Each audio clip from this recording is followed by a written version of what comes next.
하나님의 말씀은 누가복음 17장 11절입니다. 신약성경 124면 누가복음 17장 11절로 19절까지 봉독해 올립니다.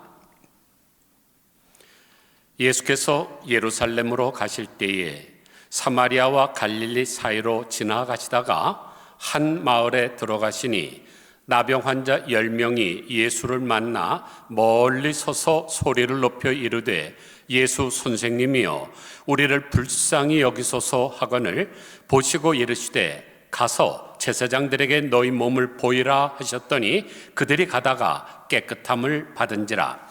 그 중에 한 사람이 자기가 나은 것을 보고 큰 소리로 하나님께 영광을 돌리며 돌아와 예수의 발 아래에 엎드려 감사하니 그는 사마리아 사람이라. 예수께서 대답하여 이르시되 10사람이 다 깨끗함을 받지 아니하였느냐? 그 9은 어디 있느냐? 이 이방인 외에는 하나님께 영광을 돌리러 돌아온 자가 없느냐 하시고 그에게 이르시되 일어나 가라, 내 믿음이 너를 구원하였느니라 하시더라. 아멘. 미국의 감사로 역경을 승리한 여인이라는 아주 멋진 별명을 가진 분이 계십니다. 바바라 존슨이라는 분인데 이분이 쓴 책이 모자에 제라늄 꽃을 꽂고 행복하게 살아라입니다. 그녀는 그 책에서 삶은 내가 원하는 바대로 되지 않지만은 스스로 선택할 수 있기에 모자에 제라늄 꽃을 꽂고 행복하게 살아가라고 당부합니다.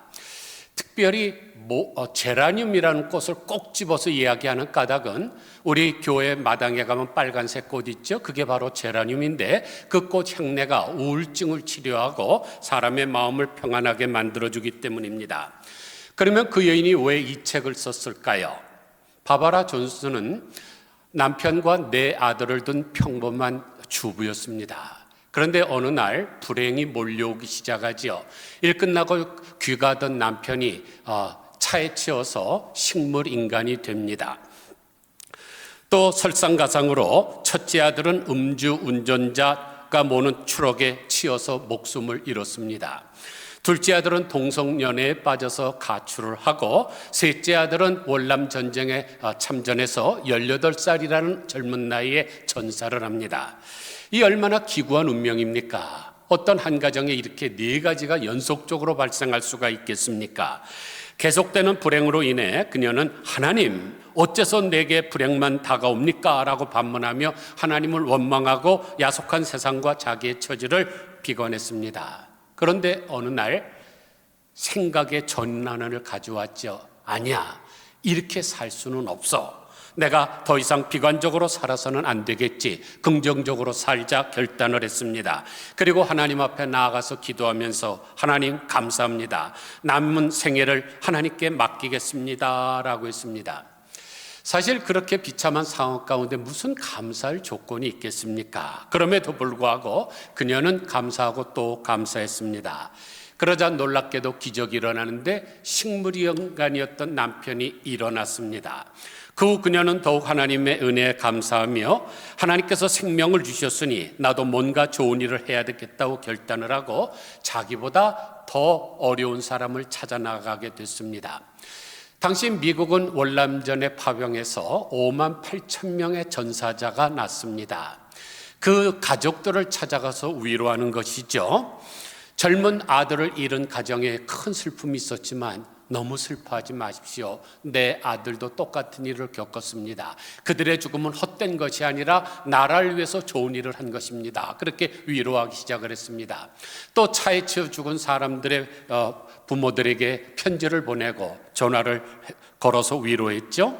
또한 그들을 모아서 기도하며 그들을 위한 세미나도 개최를 했습니다. 뿐만 아니라 그들을 도와주는 그 단체도 조성을 하고 선교회도 조직을 했습니다. 그러자 그가 여성계의 유명한 지도자가 돼서 재난을 당한 사람들에게 용기와 위로와 희망을 주는 엄청난 영향력을 발휘하게 되었습니다. 그러자 동성애로 떠나갔던 둘째 아들도 회개하고 돌아옵니다. 그리고 남은 생에도 보람 있게 사는 복을 받았습니다. 사랑하는 성도 여러분, 만약 바바라 존슨이 첫 번째 가졌던 생각처럼 그런 어려움이 있을 때 불평하고 낭망하고 원망하고 그렇게 살았다면 어떻게 됐을까요? 그 삶이 펴졌을까요?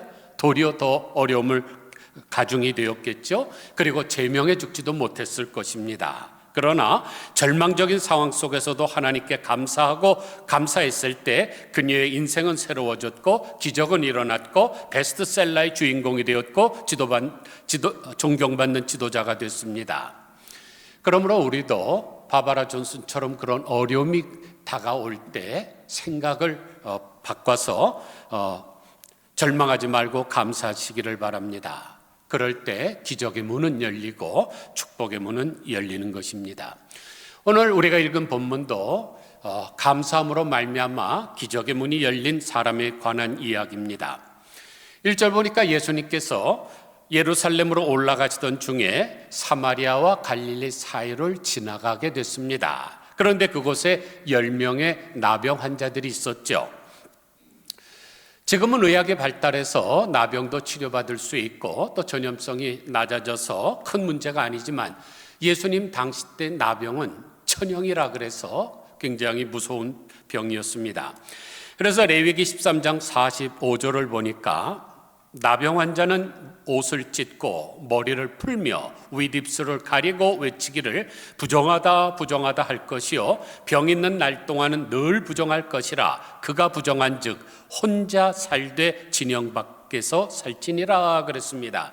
따라서 나병 환자들은 사랑하는 가족들과도 격리돼서 진 밖에서 혼자 살았습니다.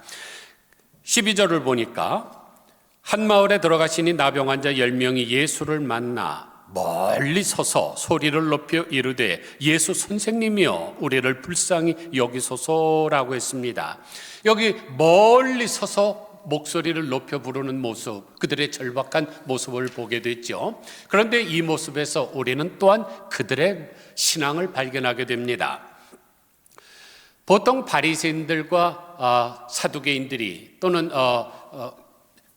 서기관들이 예수님을 부를 때 뭐라 그랬습니까? 선생님이요 그랬는데 그때 쓴 단어가 디다스 칼로스입니다. 그런데 오늘 본문에 이 문둥병자들, 나병 환자들이 예수님을 예수 선생님이요 라고 부를 때는 다른 단어를 사용했습니다. 누가복음 9장 33절을 보면 변화선상에서 모세와 엘리야가 떠날 때 베드로가 예수께 여짜오되 주여 에피스타테스 우리가 여기 있는 것이 좋사오니 그럴 때 사용한 단어가 바로 오늘 본문에 사용을 했습니다. 지금 베드로가 언제 이런 단어를 사용했습니까? 황홀경을 체험을 하고 영광스러운 주님의 모습을 발견하고 정말로 믿는 마음으로 주여 여기가 좋사오니 초막셋을 짓사이다 그럴 때 사용한 단어를 이 나병 환자들이 똑같은 단어를 사용하고 있습니다. 그것은 바리새인들과도 다르고 서기관들과도 다르다는 얘기죠. 진정으로 예수님을 믿고 예수님은 구원하실 수 있다는 것을 고백한 것입니다. 그러자 예수님께서 가서 제사장들에게 너희 몸을 보이라 그랬습니다. 왜 그냥 고쳤으면 되지? 왜 그냥 제사장들에게 몸을 보이라 그랬을까요? 왜냐하면 나병에 대해서 기록한 레위기 14장에 보면 오직 나병이 치료가 됐는지 안 됐는지를 판단하는 것은 제사장들의 목이었습니다. 그리고 그들이 인정을 해야만 사회 공동체로 들어갈 수 있기 때문에 예수님께서 구약 성경의 말씀을 진행하신 것이죠. 그래서 나병 환자들이 예수님의 명령에 순종해서 제사장에게 돌아가다가 보니까 자기들의 몸이 난 것을 보게 됐습니다. 그런데 여기 아주 중요한 부분이 나옵니다. 깨끗함을 받은지라라는 시제가 부정 과거형을 사용하고 있다는 사실입니다. 헬라어 문법에서 부정 과거형은 단회적 행동을 나타낼 때 쓰는 문법입니다. 그러니까 그들이 가다가 보니까 문둥병이 여기서 조금 없어지기 시작하고 그 다음에 조금 더 가니까 팔이 없어지고 팔뚝이 없어지고 얼굴이 없어지고 몸이 없어진 게 아닙니다. 그냥 한꺼번에 없어진 거죠. 단회적 행동, 부정과거형을 사용했으니까. 왜 그랬을까요? 왜냐하면 우리 예수님께서는 지금 창조의 역사를 일으키시는 것입니다. 창세기에 보면 하나님이 세상을 만드실 때 말씀으로 빛이 있으라 그러면 그냥 빛이 있어지는 것이, 빛이 천천히 있어다가 점점 밝아지고 그러는 게 아니죠. 땅이 있으라 그러면 그 자리에서 그냥 순식간에 일어나는 것처럼 이 나병 환자들의 병도 순식간에 치료가 됐습니다. 이것은 예수님이 창조의 하나님이라는 것을 증명해 주는 것입니다. 또한 그들을 치료한 것은 치료의 하나님 여호와 라파라는 것을 보여주는 것이죠. 그런데 창조와 치료는 또한 예수님께서 우리를 구원해 주시는 그리스도라는 것을 보여줍니다. 그래서 오늘 본문 맨 마지막 절을 보니까 뭐라고 기록되었나요? 일어나 가라, 내 믿음이 너를 구원하였느니라. 이렇게 구원을 선포하실 수 있는 분은 온 우주에 예수 그리스도밖에 없습니다. 그래서 사도행전 4장 12절을 보면 다른 이로서는 구원을 받을 수 없나니 천하 사람 중에 구원을 받을 만한 다른 이름을 우리에게 주신 일이 없음이라 그랬습니다. 그럼 나병에서 치료함을 받은 이 환자들이 얼마나 기뻤을까요? 사랑하는 가족들도 보지 못하고 벌판에서 들짐승과 같이 울부짖으며 살던 사람들이 깨끗함이 났으니까 너무너무 기뻐서 펄떡펄떡 뛰든지 펑펑 울었을 것입니다. 그런데 그 후에 어떤 일이 있었습니까? 15절을 보니까 그 중에 한 사람이 자기가 낳은 것을 보고 큰 소리로 하나님께 영광을 돌리며 돌아와 예수의 발 아래에 엎드려 감사하니 그는 사마리아 사람이라 그랬습니다. 여기서 우리는 중요한 두 단어를 발견하게 돼요. 첫째로 큰 소리로 하나님께 영광을 돌렸다는 것입니다. 요즘 중국이 잘 살다 보니까 옛날에는 외국에 가면 일본 사람들이 깃발을 들고 막 다녔는데 요새는 일본 사람 보기 정말 힘듭니다. 그런데 중국 사람들이 많이 몰려다니니까 무슨 호떡집에 불난 것 같이 시끄러워요. 그것은 무례한 것입니다. 사람이랑 얘기할 때, 식당에 가서도 여러분 얘기하실 때, 미장원에 가서 얘기하실 때 소곤소곤 하세요. 사람들의 이야기는 다른 사람이 내 말에 전혀 관심 없습니다. 근데도 왁자지껄 떠들고 얘기를 해요. 그런데 반면에 하나님의 영광은 입을 열질 못하는 사람들이 너무나 많습니다. 우리는 이것을 반대로 살아야죠. 하나님의 영광을 드러낼 때는 큰 소리로 하고 사람들과의 대화는 소곤소곤 해야 됩니다. 그런데 하나님의 영광을 외치지 못하는 까닭이 뭘까요? 겸손해서가 아니죠. 체험이 없거나 또는 부끄러워하기 때문입니다. 그런데 부끄러워하는 것은 매우 위험한 일입니다.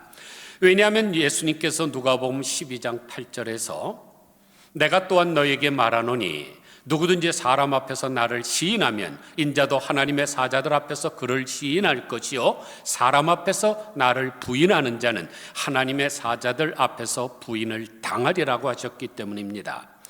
그러므로 우리는 하나님이 나를 통해서 행하신 그 위대한 일들을 큰 소리로 선포해야 됩니다. 시편 66편 16절을 보면 하나님을 두려워하는 너희들아 다 와서 들어라. 하나님이 나의 영혼을 위하여 행하신 일을 내가 선포하리로다 라고 했습니다. 둘째로 예수님의 발 아래 엎드려서 살해했다는 거죠. 살해했다는 단어가 감사했다는 단어인데 그 감사를 예수님의 발 아래서 했다는 것이 중요합니다. 이것은 예수님이 경배를 받아야 마땅하신 하나님의 아들이라고 고백하는 것이죠. 그런데 이런 놀라운 사실을 깨달은 사람이 누굽니까? 사마리아 사람입니다. 사마리아는 이스라엘 중부지방에 있는 사람들인데 나라가 멸망할 때 아시리아 사람들에게 정복을 당한 사람들입니다. 지금 우리 한국에도 남한이 있고 북한이 있고 그 위에 조선족이 있는 연변 자치구가 있는데 중국 사람들이 그것을 굉장히 두려워하죠. 만약 한국이 통일이 되든지 그러면 그 연변에 있는 조선족들도 가세할까 봐 이 혼혈 정책을 씁니다. 중국에서 가난한 한족들을 거기다 심어놓고 또 거기 연변에 있는 사람들이 머리가 좀 깨니까 뭐래요? 남한에 가서 돈을 벌면 1년 반 벌면 거기서 10년 버는 거 된다. 그래서 내려온 그 공간에 한족을 집어넣어 갖고 막 섞어 놓고 있습니다. 사마리아 사람들도 그렇게 혼혈 백성이 됐기 때문에 정통성을 강조하던 유대인들이 상종을 하지 않았습니다. 그런데 예수님이 곧 이어서 18절에서 뭐라 그래요?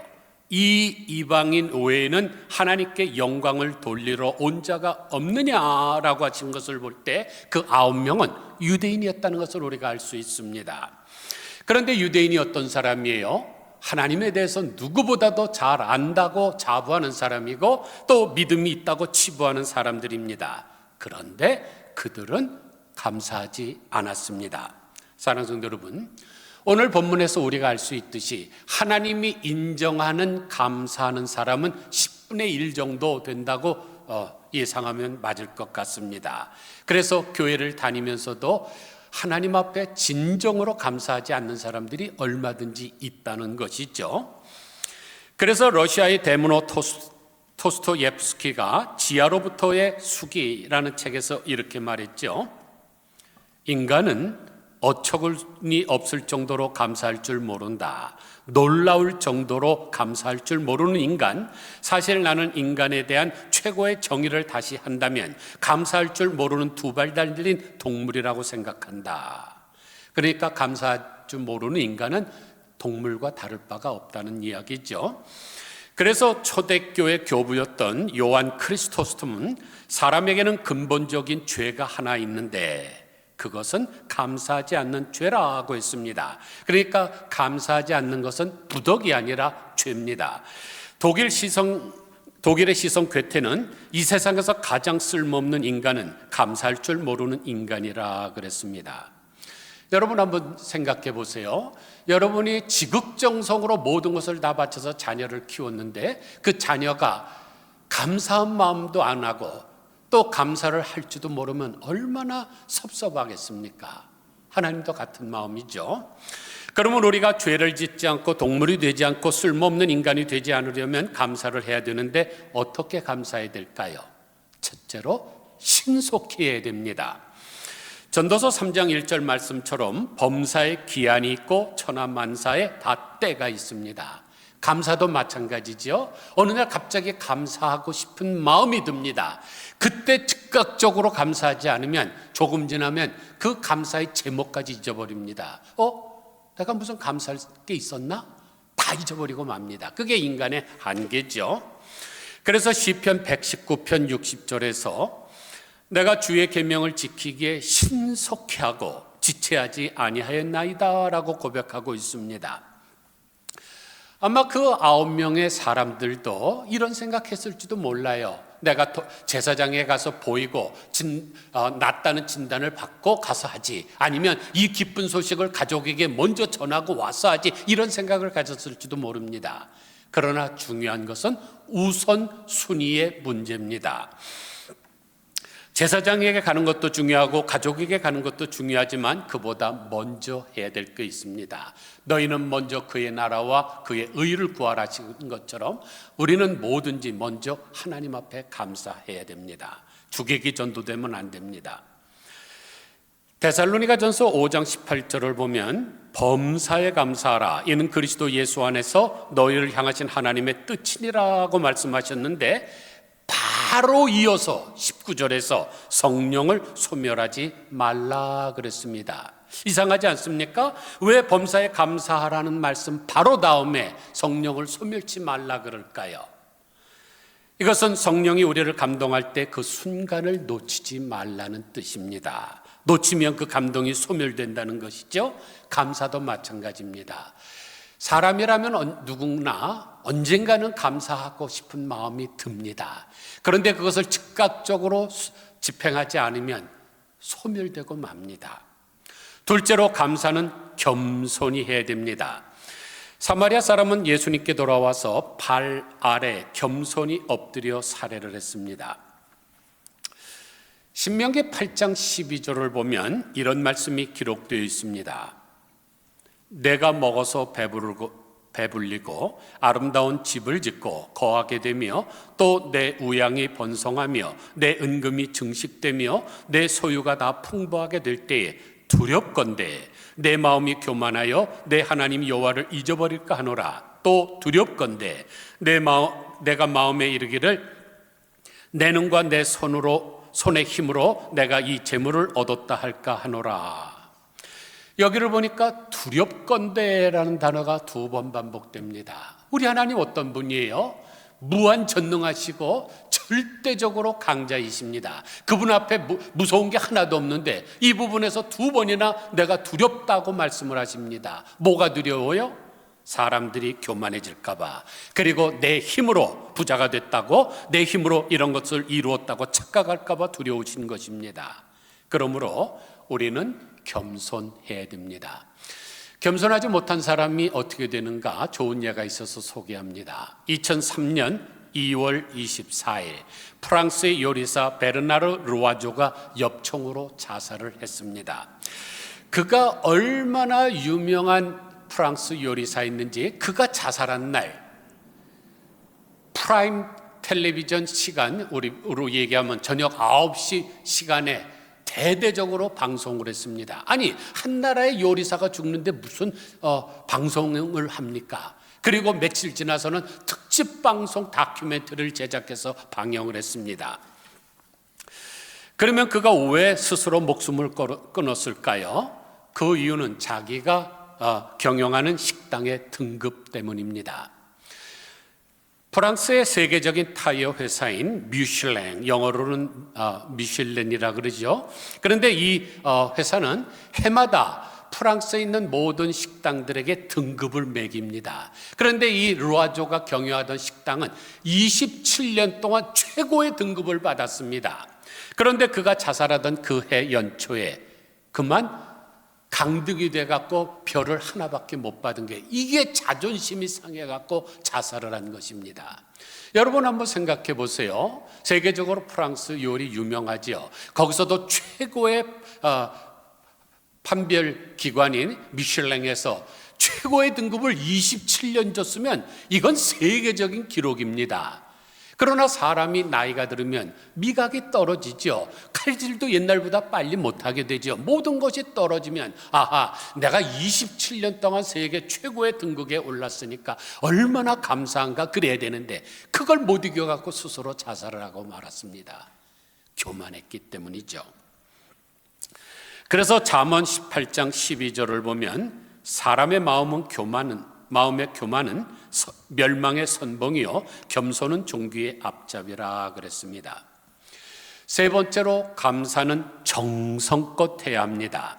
레위기 23장 15절을 보면 안식일 이튿날 곧 너희가 요제로 단을 가져온 날부터 세어서 7 안식일의 수요를 채우고 7 안식일 이튿날까지 합하여 50일을 계수하여 새 소재를 여호와께 드리되 너희의 처소에서 10분의 2 에바로 만든 떡 2개를 가져다가 흔들지니 이는 고운 가루에 누룩을 넣어서 구운 것이요 이는 첫 요제로 여호와께 드리는 것이며 너희는 또 이 떡과 함께 1년 된 흠없는 어린 양 7마리와 어린 숫소 1마리와 수양 2마리를 드리되 이것들을 그 소제와 그 전제 제물과 함께 여호와께 드려서 번제를 삼을지니 이는 화제라 여호와께 향기로운 냄새니라.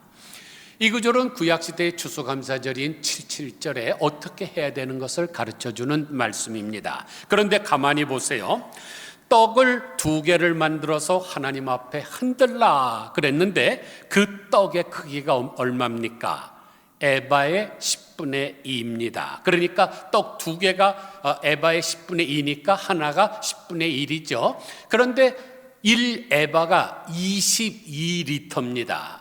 여러분 우유병 1리터짜리 22개를 해놨다고 생각해 보세요. 그 중에 10분의 1만큼에다가 누룩을 넣어서 불렸으니까 제가 그냥 아직 정확하게 만들어 보진 않았지만 코스트코에서 파는 제일 큰 피자에 한 5개 쌓아놓은 거 됐을 겁니다.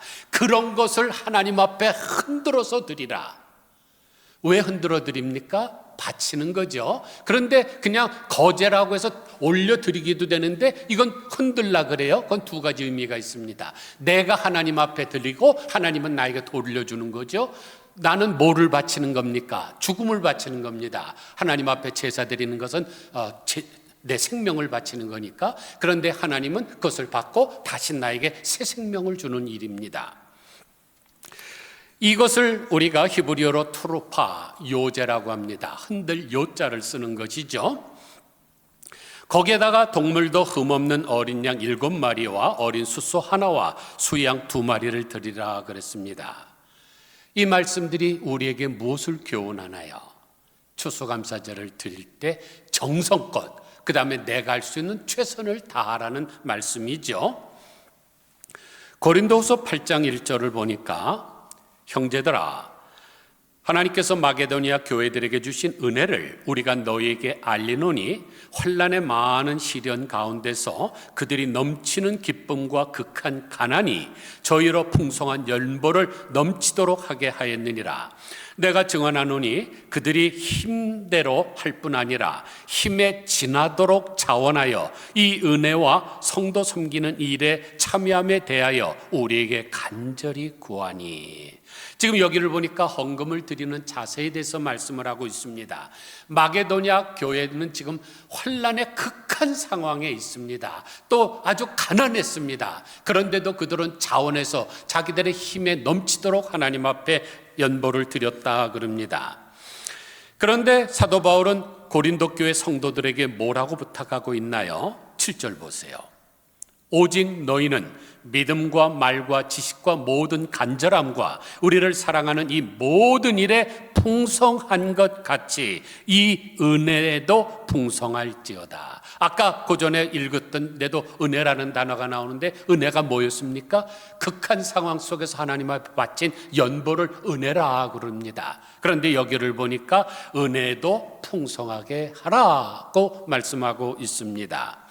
그러니까 헌금은 부담으로 하는 것이 아닙니다. 은혜로 하는 것입니다. 내게 베풀어 주신 하나님의 은혜를 내가 무엇으로 보답할까 하는 마음으로 자원하여 드리는 것입니다.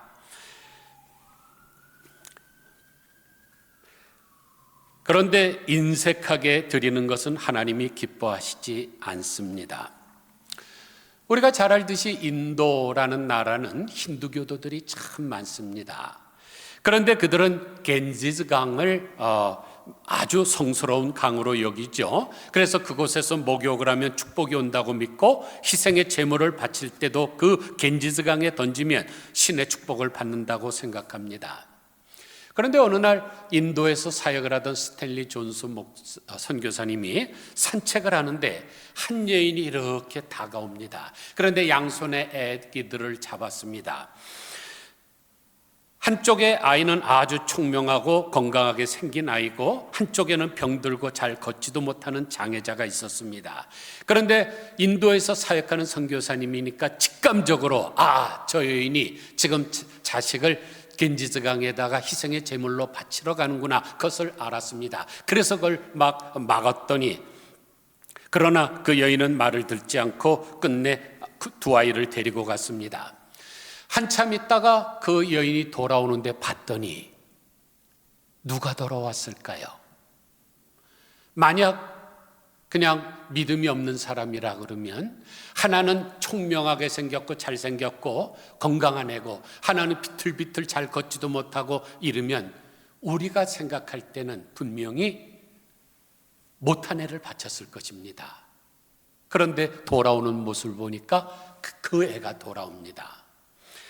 스탠리 존스 선교사님이 아니, 이왕 바칠 것이면 장애가 있고 병든 아이를 바치지, 그런 아이는 살아도 짐이 될 텐데 왜 똑똑하고 건강한 아이를 신에게 바칩니까? 라고 물었습니다.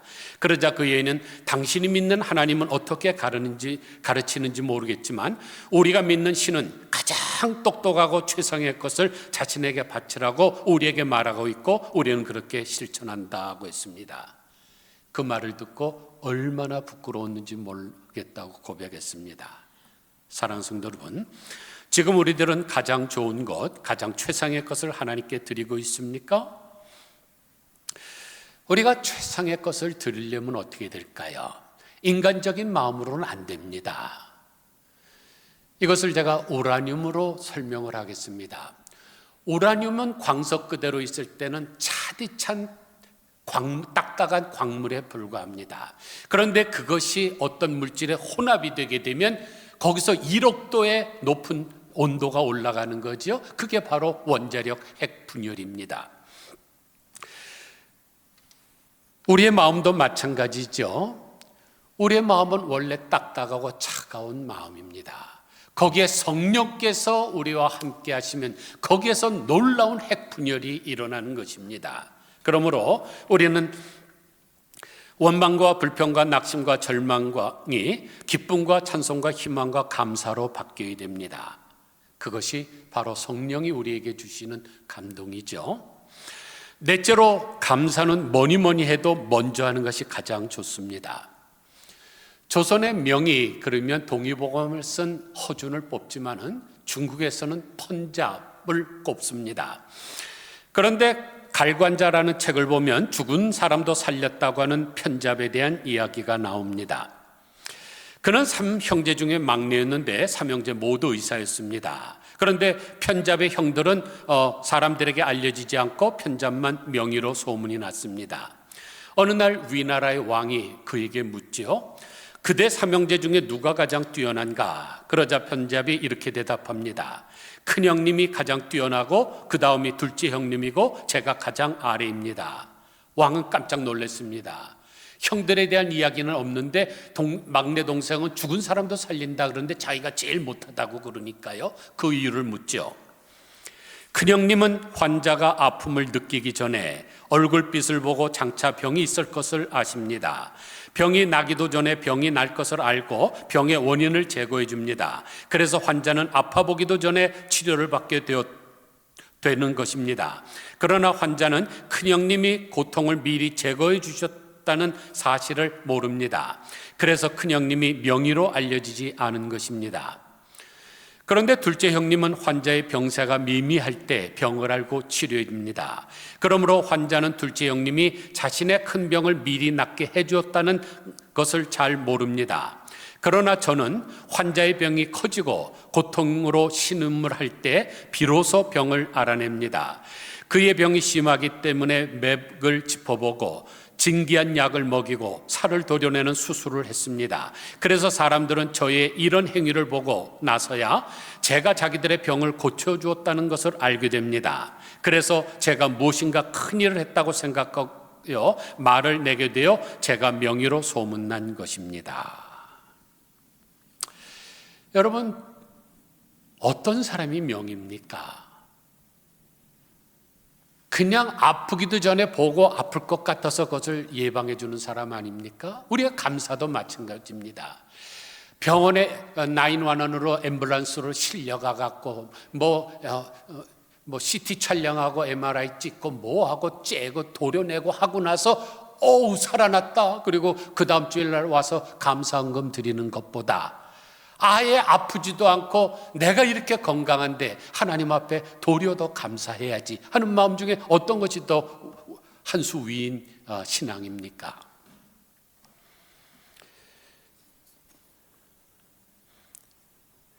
우리 예수님께서도 오병이어의 이적을 실행하기 전에 미리 감사를 했습니다.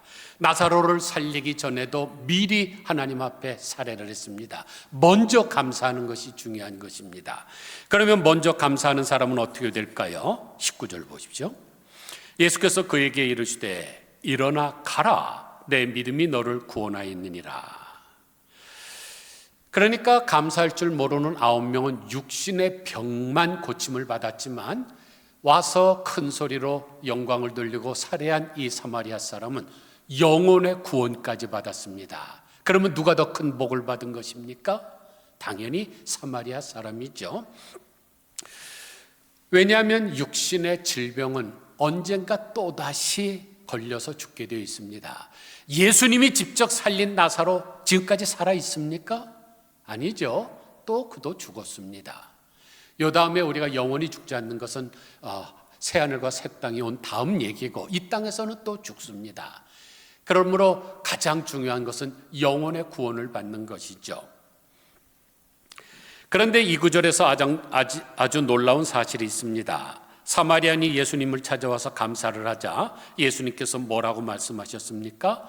내 믿음이 너를 구원하였느니라. 그게 뭘까요?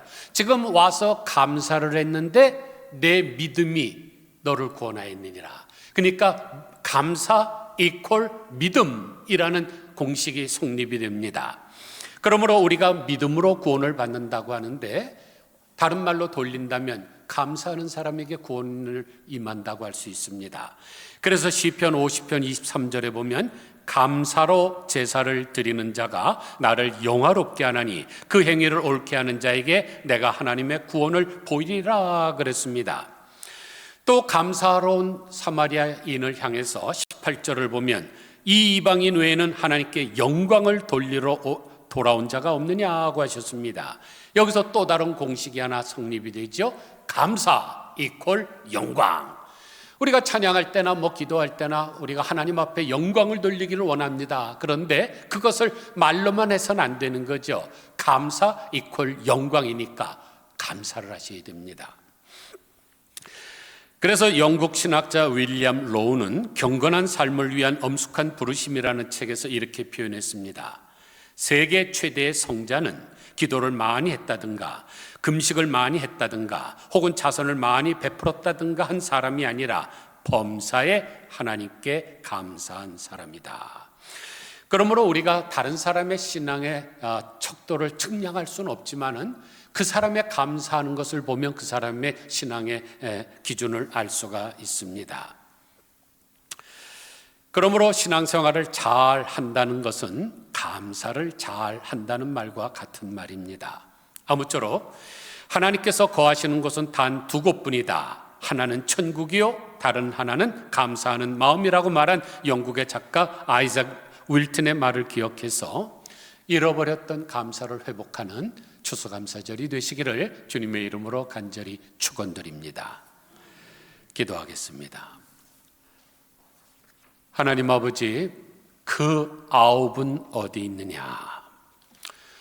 분명히 그들도 나병 환자에서 났습니다. 사랑하는 가족들과도 함께 살지 못하고 벌판에서 들짐승과 같이 울부짖며 살던데 순식간에 창조의 역사가 일어나 새롭게 된 모습을 보고 당연히 주님 앞에 감사해야 되는데 아홉은 없었습니다. 그들이 하나님을 잘 안다고 하는 유대인입니다. 또 믿음이 있다고 치부하는 사람들입니다. 현대교회 성도들도 얼마가 하나님 앞에 인정함을 받는 감사 생활을 하는지 우리 돌아봐야 될 줄로 믿습니다. 그 아홉은 어디 있느냐?